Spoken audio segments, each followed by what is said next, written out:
Assalamualaikum warahmatullahi wabarakatuh. Dengan saya Bagas Anggoro Kasih, NPM 022020109829, Teknik Mesin. Kali ini kelompok saya akan mempresentasikan tentang paragraf.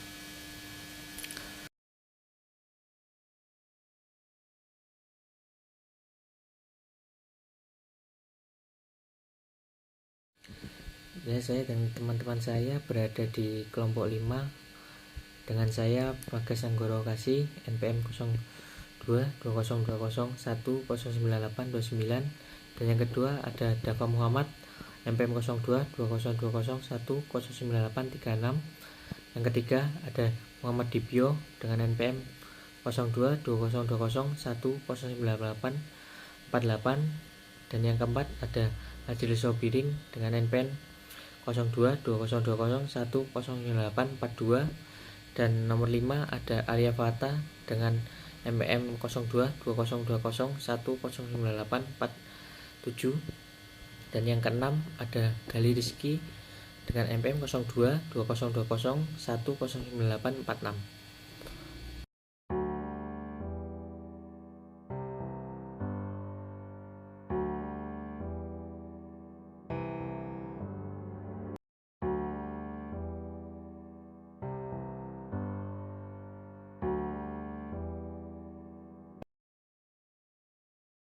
Lanjut saja kita ke pembahasan tentang paragraf.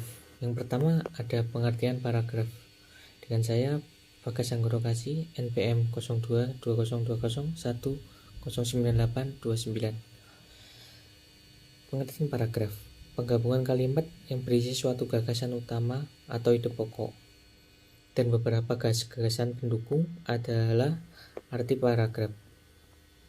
Menurut KBBI, paragraf adalah bagian bab dalam suatu karangan yang biasanya mengandung satu ide pokok dan penulisan dimulai dengan garis baru.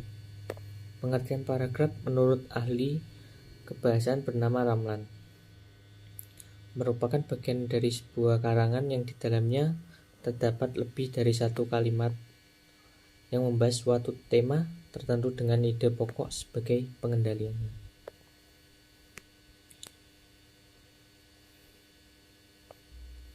Dan selanjutnya masih ada lagi. Yang kedua ada sementara itu, paragraf merupakan suatu kesatuan pikiran yang lebih tinggi dan lebih luas dari kalimat. Alinea juga merupakan himpunan dari kalimat yang saling berhubungan untuk membentuk sebuah gagasan, itu menurut Goriskerov. Sekian dari saya. Perkenalkan, nama saya Dafa Muhammad Kulfi Mahendra dari jurusan Teknik Mesin dengan NPM 02.20.09836. Pada kesempatan kali ini saya akan menjelaskan tentang fungsi dari paragraf. Fungsi dari paragraf itu yaitu, sebelum memahami teks bahasa Indonesia, Anda perlu tahu lebih dahulu mengenai fungsi paragraf, yang dapat disimpulkan bahwa fungsi paragraf antara lain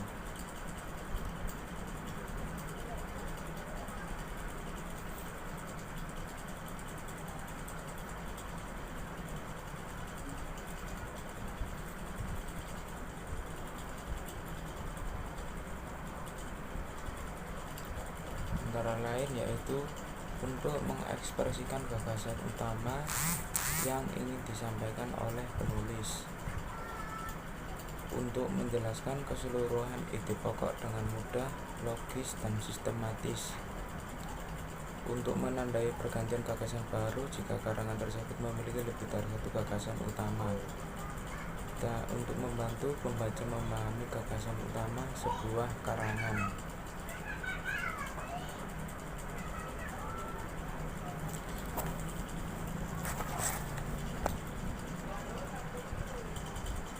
Selanjutnya, untuk memudahkan pengendalian variabel jika karangan berisi dari satu variabel.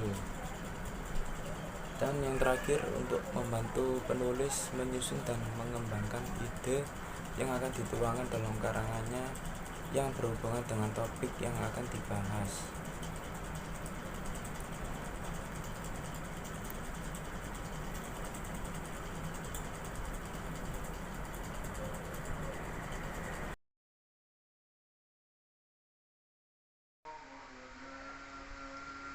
Assalamualaikum warahmatullahi wabarakatuh. Nama saya Muhammad Dibyo Prakoso dengan NPM 02 2020.1 Paragraf memiliki beberapa ciri sebagai berikut. 1. Paragraf ditulis dengan memberikan beberapa ketukan spasi agar baris pertama sedikit masuk ke bagian ke dalam, diberi tanda inten. Yang kedua, biasanya paragraf diberi 5 ketukan untuk karangan biasa. Yang ketiga, berisi satu ide pokok yang akan dijelaskan dalam sebuah karangan.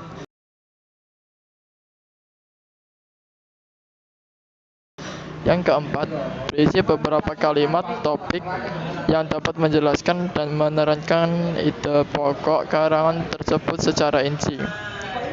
Yang kelima, beberapa paragraf berisi opini penulis yang dinyatakan dalam kalimat penjelas.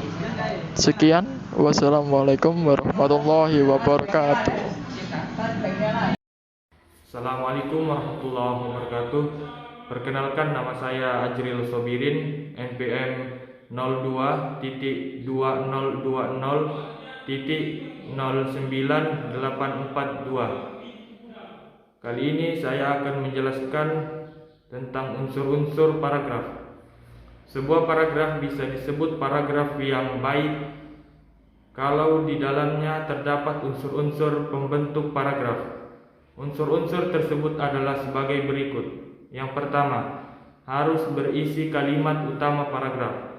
Yang kedua, harus berisi kalimat penjelasan untuk menguraikan kalimat utama. Yang ketiga, memiliki koherensi, yaitu kesatuan yang dibangun oleh hubungan antara kalimat pembentuk paragraf sehingga paragraf mudah dipahami. Yang keempat, harus memiliki kesatuan, yaitu perpaduan yang kokoh antara gagasan utama dan kalimat pendukung dalam satu paragraf. Yang kelima, harus memiliki konjuksi atau hubungan yang digunakan sebagai penyambung kalimat untuk menambah keterangan, menyatakan hubungan sebab akibat, atau menyatakan perbandingan atau pertentangan. Yang keenam, paragraf harus harmonis, semantis, gramatis, dan normatif. Yang ketujuh, paragraf harus lengkap berisi kalimat penjelasan yang memadai dan menunjang kalimat kokoh.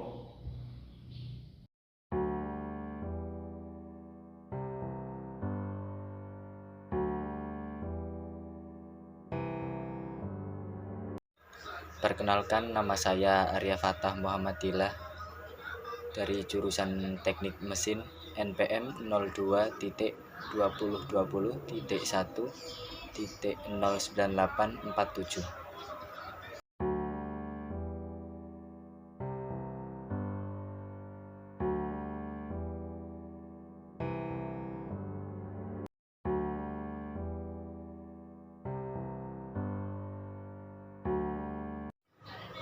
Jenis-jenis paragraf. Jenis-jenis paragraf berdasarkan fungsinya. Jenis paragraf dapat diklasifikasikan sebagai berikut. 1. Paragraf pembuka.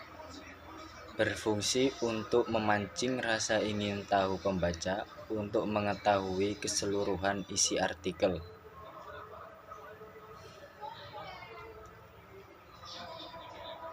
Kedua, paragraf isi, membahas tentang ide-ide pokok dalam sebuah artikel.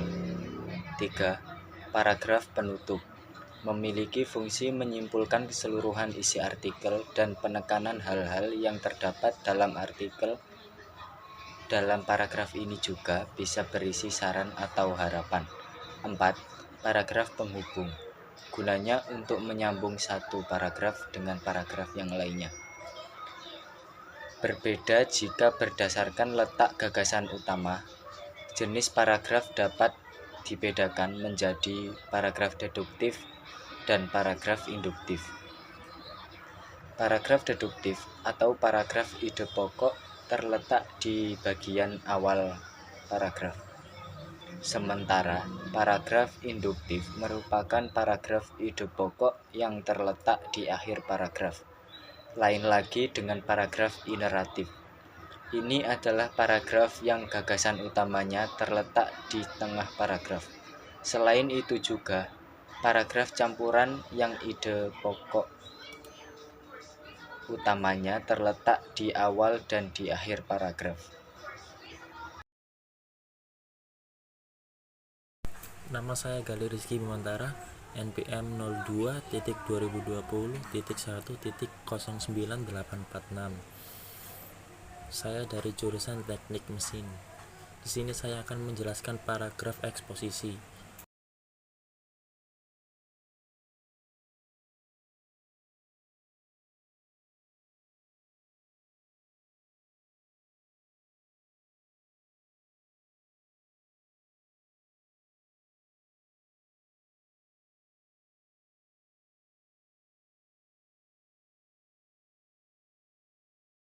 Paragraf eksposisi adalah jenis paragraf yang berisi penjelasan singkat, padat, dan jelas mengenai fakta-fakta yang ada.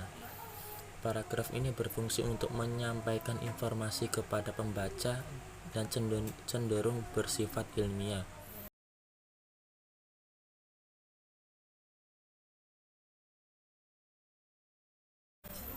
Yang kedua, paragraf narasi. Paragraf narasi berisi penjelasan sebuah peristiwa berdasarkan kronologi yang terjadi. Paragraf narasi harus dijelaskan dengan sistematis. Tujuannya agar pembaca dapat membayangkan kejadian yang sedang dibahas karena sifatnya bercerita. Yang ketiga, paragraf deskripsi. Paragraf deskripsi adalah paragraf yang menggambarkan suatu benda atau peristiwa yang bisa membuat pembaca seolah-olah mengalami langsung kejadiannya atau melihat langsung benda yang dideskripsikan. Yang keempat, paragraf persuasi. Paragraf persuasi adalah paragraf yang membujuk atau mempengaruhi pembaca untuk setuju dengan gagasan yang disampaikan oleh penulis. Paragraf yang terakhir yaitu paragraf argumentasi. Paragraf argumentasi adalah paragraf yang memberikan pandangan kepada pembaca tentang suatu topik. Paragraf ini tidak hanya berisi fakta, tapi juga gagasan pendukung yang bersumber dari opini penulis. Sekian dan terima kasih.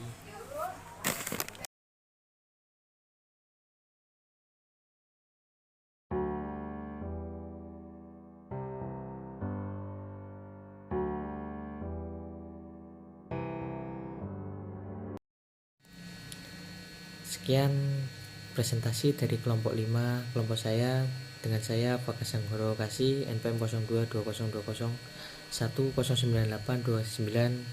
Saya mengucapkan terima kasih yang sebesar-besarnya. Assalamualaikum warahmatullahi wabarakatuh.